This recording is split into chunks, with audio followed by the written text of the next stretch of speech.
Boruto, mastered na nga ba ang Flying Thunder God technique o Hiraishin na dating ang signature technique ng kanyang grandfather at 4th Hokage na si Namikaze Minato? Paano nga ba natutunan ni Boruto ang technique na ito? Well, siguradong hindi kayo makapaniniwala at hindi nyo ina-expect na ganito pala yung nangyayari kung bakit at paano natutunan ni Boruto ang Hiraishin o Flying Thunder God technique. Pakipindot nga muna yung like and subscribe para updated ka sa mga Boruto updates. Also follow our social links below. So sa latest chapter spoilers nga ng Boruto 2 Blue Vortex, inireveal nga sa atin na hindi lang pala bagong Rasengan ang natutunan ni Boruto sa 3 taong time jump sa Boruto 2 Blue Vortex, kundi natutunan din pala ni Boruto na gamitin ang Hiraishin no Jutsu o Flying Raijin. Ginamit nga yan ni Boruto para makapag-teleport at mag-travel papunta sa dimensyon nitong si Code. Yan din yung ginamit niya para makapasok sa Konoha in the first place. Yan nga yung ikinagulat ng Hokage at sensory unit ng Konoha nung bigla na lang sumulpot si Boruto sa Konoha nang hindi nila alam. Sunod-sunod nga rin itong ginamit ni Boruto dito sa chapter 4 sa pakikipaglaban nga niya against dito sa mga humanoid Shinju o Godries, at ito rin yung ginamit niya para makatakas sa last part ng chapter 4. Nabanggit nga ni Boruto sa simulang part ng chapter 4 na even though kaya nga niyang gamitin ang Hiraishin, hindi pa rin nga daw siya kasing skillful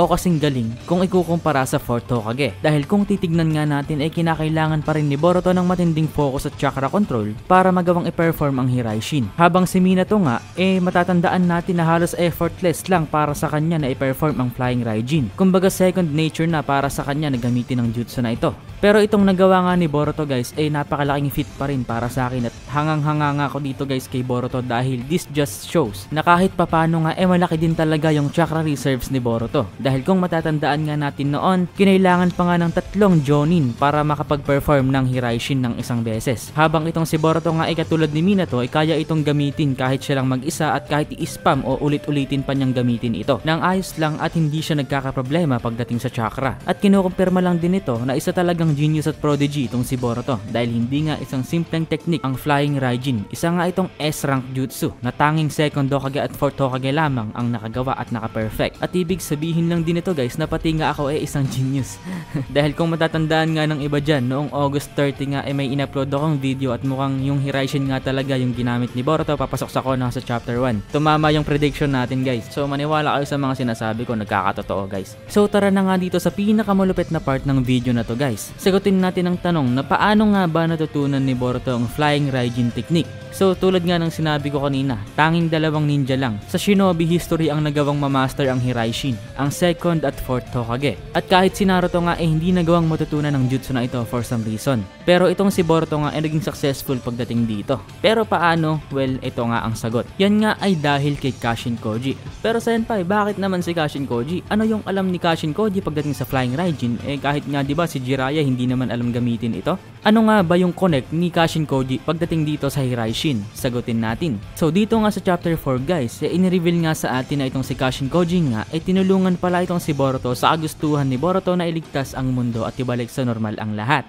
At nakasama nga nitong si Boruto itong si Kashin Koji for 2 years during the time skip. At sa 2 taong ito nga guys, maraming natutunan si Boruto mula kay Kashin Koji. At syempre una na nga dyan ang Sage Mode possibly at yung nakita naman natin na paggamit ni Boruto ng Gamma Toad Summonings na ginamit nga ni Boruto para mahanap o matrack itong si Code. Pero bukod nga dyan, natutunan din ni Boruto ang Flying Raijin mula kay Kashin Koji. Paano? Dahil kung matatandaan nga natin sa Boruto bago mag time skip, ilang beses na ngang nagawang mag-infiltrate o makapasok ni Kashin Koji sa Konoha para magnakaw ng mga shinobi records. Yung unang record nga na nagawang manakaw ni Kashin Koji tanging mga digital records ng mga ninja after ng 4th Great Ninja War. At nung pangalawang beses nga na nagnakaw si Kashin Koji noong naglaban nga sila ni Kakashi kung natatandaan nyo, dun nga nagawang makuha ni Kashin Koji ang shinobi records ng mga ninja na nag-participate sa 4th Great Ninja War. At sino nga ba yung mga ninja na nakita natin sa 4th Great Ninja War? Sino pa ba? Yung mga legendary shinobi tulad ni Hashirama, Madara, at specifically Tobirama Senju at Namikaze Minato na mga reanimated or reincarnated nga gamit ang Edo Tensei. At dito nga sa loob ng shinobi records na ninakaw ni Kashin Koji na naglalaman ng mga information at techniques ng mga nilalang o mga shinobi na nag-participate sa 4th Great Ninja War, siguradong andito nga yung mga records ni Minato at Tobirama Senju. At kung ating matatandaan, ang Flying Raijin nga yung isa sa mga matitinding jutsu na nagligtas at may malaking contribution sa 4th Great Ninja War dahil ito nga yung ginamit ng mga Hokage para mabilis na i-contain ang tailed beasts o isil ito. At ito rin yung ginamit noon ni Minato para i-redirect yung mga Biju bombs papunta sa malayong lugar. So gamit nga itong shinobi records ng mga ninja na nag-participate noong 4th Ninja War, siguradong maraming ang inaral at inalam na OG techniques itong si Boruto. At posible nga na isa sa mga nag-resonate sa kanya ay itong jutsu ng 4th Hokage, ang kanyang grandfather na alam naman nating ina-admire din talaga nitong si Boruto dahil para kay Boruto nga ay cool itong 4th Hokage. At namana rin kasi talaga ni Boruto yung genius intellect ni Minato. At yan nga yung sagot dyan guys. Kung sa tingin nyo mali ako, tanga kayo. Yun lang guys, follow our social media accounts na nakalink sa description at comment box below dahil gusto ko nang maging famous. Samahan nyo ako sa buhay ko at yun lang, kita-kits tayo sa susunod.